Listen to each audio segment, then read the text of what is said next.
DiLorenzo, and I'm very happy to have Mr. Holly Roberts in the studio addressing and answering questions that have been sent in concerning Medicare.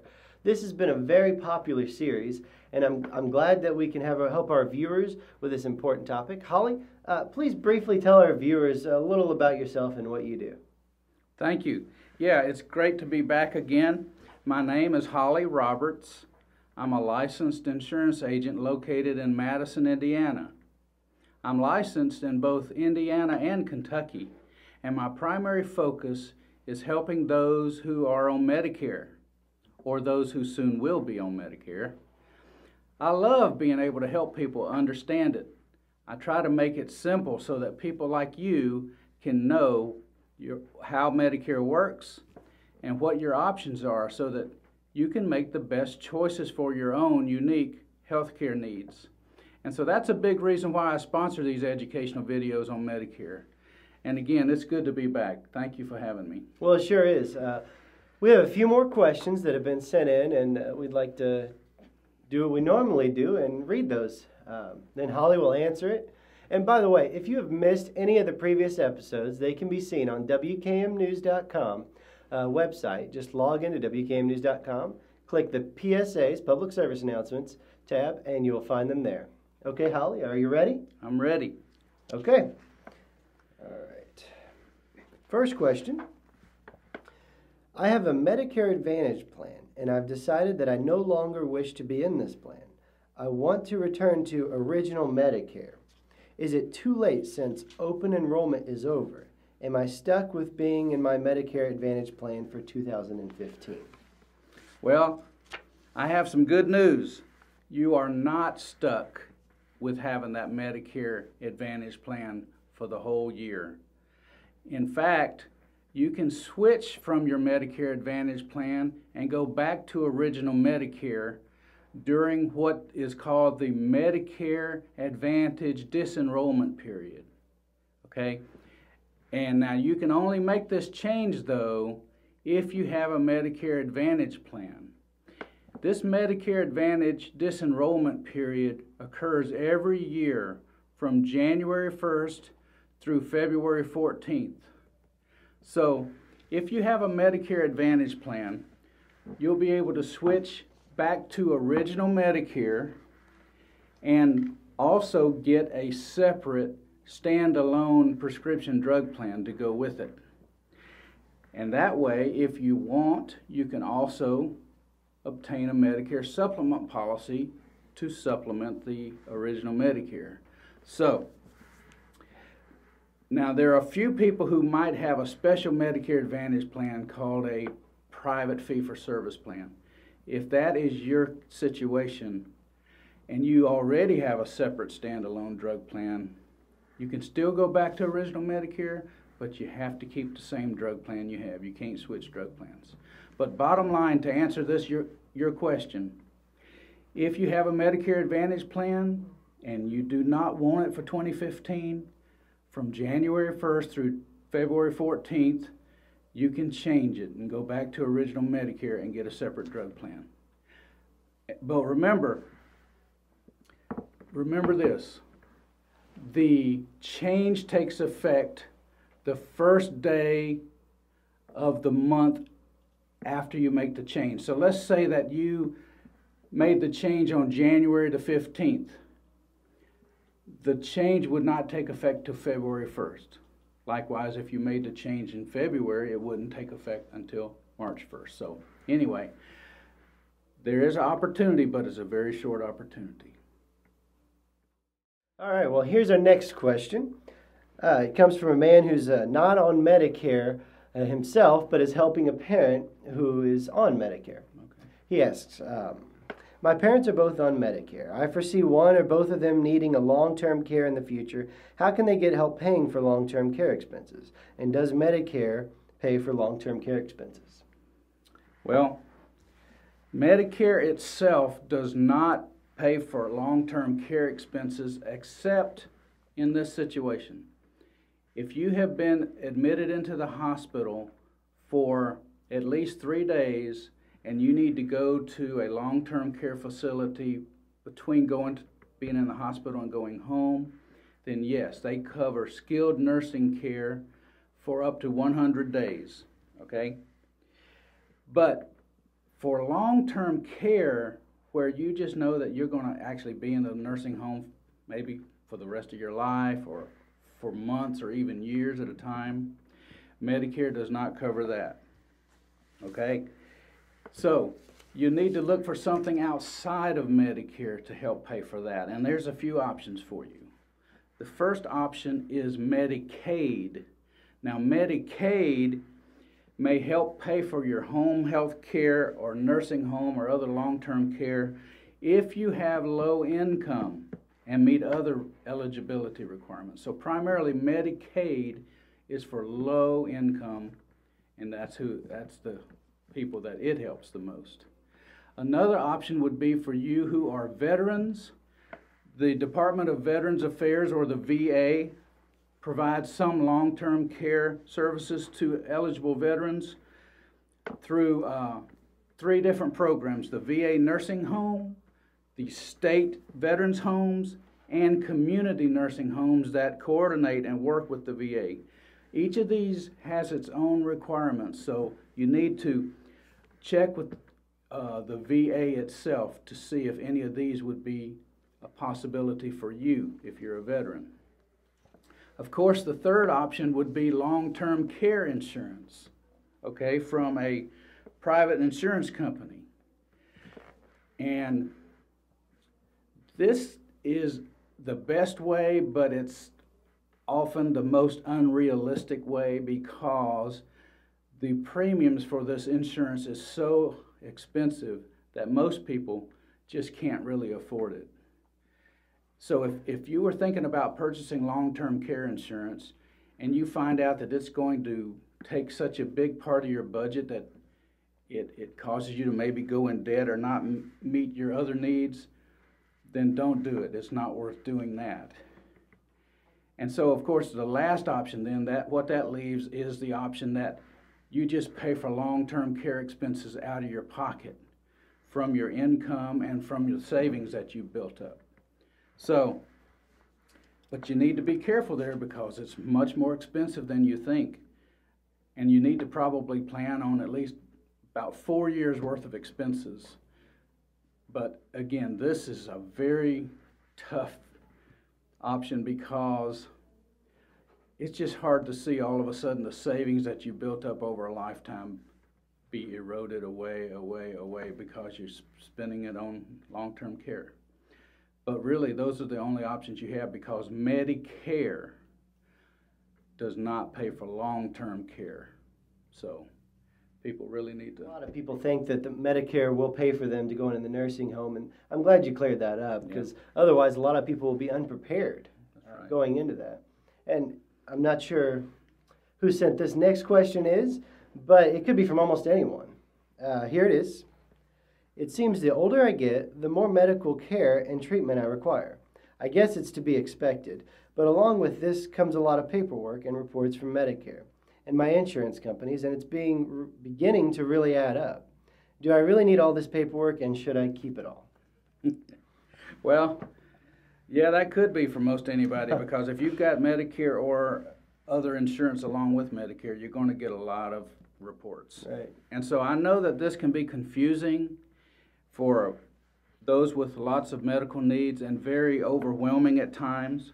But the short answer is yes, you really do need to keep all the reports that you receive. Every service that you receive will have some type of bill associated with it. And depending on your precise coverage, you may receive many bills or maybe none at all. But you'll probably have to deal with deductibles, co-pays, co-insurance, and bills for whatever care you receive. As a result, it's very, very important that you keep a record of every encounter you have with the healthcare system. And you can do this any way you want. It can be on a computer, if you're comfortable with that, or it can be anything as simple and easy as just a notebook and a pencil and paper, okay? But every time you have a doctor's appointment, you need to enter the date that you had the appointment, which doctor you saw, what was done, any tests or labs that you had that date. And be sure to do this as soon as you get home, because if you're like me, you'll probably forget part of it, or maybe forget the whole thing, and so then you don't have a record of it.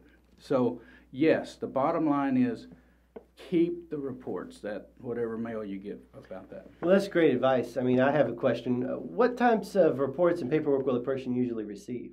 Oh, well, that is good, because there's usually three primary types of reports that you can receive.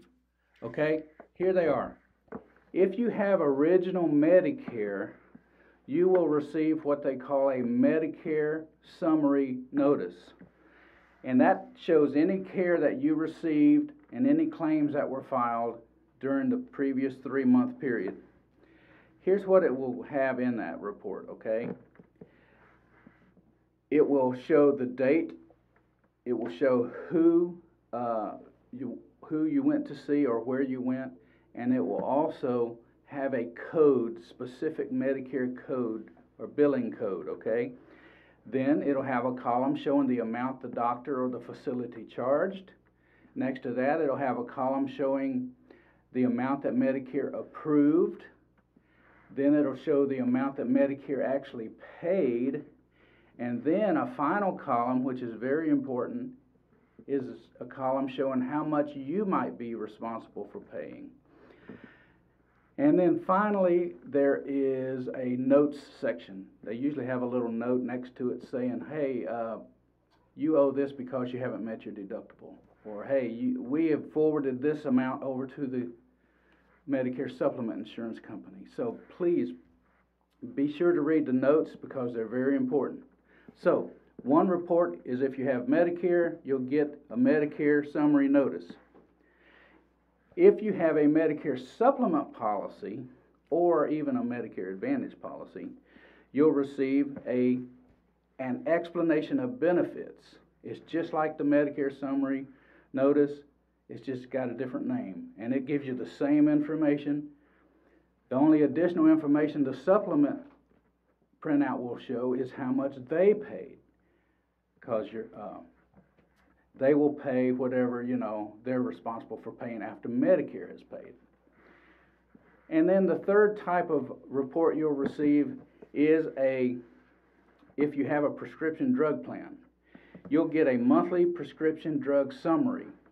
It basically shows what prescriptions were filled the previous month, how much you paid for that prescription, how much the insurance company paid for the prescription, and most importantly, it shows you where you are in the whole year, which phase you're in.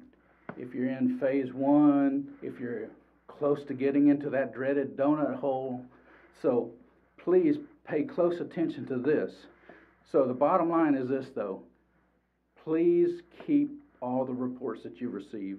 They have very important information on it. So that's good. I'm glad that that was asked. Yeah, that's good to know. And well, I think we have time for one more question. Okay. And this one comes from a lady in Jefferson County. She says, I've just been diagnosed as having diabetes and will now have to check my blood daily, as well as take a prescription drug to lower my blood sugar. Does Medicare cover all of these? That is a good question. And this question comes up more and more because more and more people are being diagnosed with having type 2 diabetes. And so the answer, though, to this question is yes. Medicare does cover these things that you mentioned. However, it covers them in different ways. So pay attention so you'll know how this works. So, let's say you have a prescription for medication to control your diabetes. Maybe it's metformin, for example. That's very popular. That would be covered under your prescription drug plan. The same holds true for insulin. Let's say you were at the point where you actually had to take insulin shots. Those would be covered by the prescription drug plan too. So that's your Part D, okay? So whenever you go to your pharmacy and fill your prescription, you'll have to pay a copay. Okay, so you know how that works. It's just like for any other medication you might take.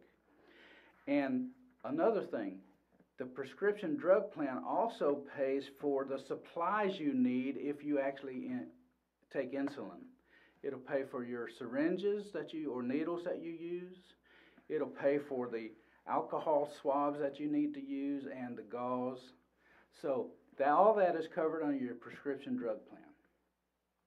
Now, let's say, I'm sure that you have to now monitor your blood, okay, each day maybe to see what your sugar levels are. Well, the monitor itself, the little lancets that you use to prick your finger, and the little test strips that go into the monitor, these are all covered under Part B of Medicare. So this is a whole different thing. And you can get these through the pharmacy or through mail, but again, it's covered under Part B. And so because it's covered under Part B, it is subject to the Part B annual deductible. And it's also subject to the co-insurance. Remember, under Part B, Medicare pays 80% and you pay 20%. So you'd be responsible for the deductible and for the 20%. Now, if you have a Medicare supplement policy, it would most likely pay all that for you. Okay, but again, the medication is under your prescription drug plan. The equipment to test for your blood is under Part B of Medicare. And another good thing is that Medicare covers diabetes screening. If you're at risk for diabetes, or maybe you are pre-diabetic, okay? And this is done at no cost. They will pay the full Medicare approved amount, even if you haven't met your deductible. This is a preventative service, okay? So they'll pay the full cost right up front, nothing out of your pocket. Now, I don't know who you are who wrote this letter or question to us, but I'm sorry you've been diagnosed with diabetes, but you can rest easier knowing that Medicare does cover what you need. And just remember, no matter whether it's diabetic supplies or what, always use a provider who accepts assignment. As we discussed before, this means they accept Medicare's payment as payment in full, okay? So, that's a good question, but rest assured that whatever you need for your diabetes will be covered by Medicare. You know, you've given a lot of really valuable and helpful information today. Good. And I'm not even on Medicare, so I'm sure our viewers who are on Medicare learned a lot as well. I hope so. And I hate to say this, but our time is up. Holly, how can people reach you if they have any further questions or need help understanding Medicare?